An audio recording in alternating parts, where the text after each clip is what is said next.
Hi friends, இந்த video வந்து நம்ம என்ன பார்க்க போகிறோம் அப்படின்னு கேட்டிங்கன்னா, நம்மளோட வாழை திரைப்படம் வந்து கிட்டத்தட்ட இத்தனை கோடி வந்து கலெக்ட் பண்ணியிருக்கா அப்படின்ட்டு வந்து ரசிகர்கள் செம்ம ஒரு அதிர்ச்சியில் இருக்காங்க.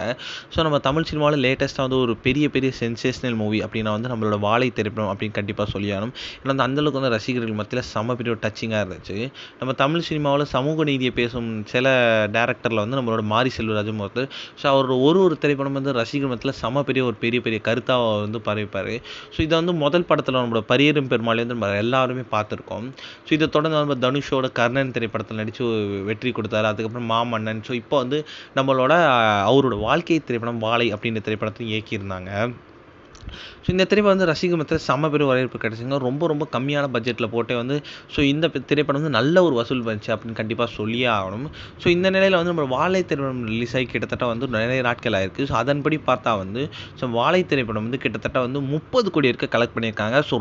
ரொம்ப கம்மியான பட்ஜெட்டில் போட்டு 30 கோடி இதெல்லாம் வந்து செம்ம பெரிய ஒரு ஒரு அப்டேட் அப்படின்னு கண்டிப்பாக சொல்லி ஆகணும். ஏன்னா வந்து ரொம்ப பெரிய ஹீரோவும் இல்லை இந்த திரைப்படத்தில், எல்லாமே சின்ன கேரக்டர்ஸ் வச்சு வந்து கிட்டத்தட்ட 30 கோடி கலெக்ட் பண்ணியிருக்காங்க. அது மட்டும் இல்லாமல் இந்த திரைப்படத்துக்கு வந்து ஒரு ஸ்பெஷலாக அவார்டு கலக்க போகிறேன் அப்படின்றது சொல்லிட்டு இருக்காங்களாம்.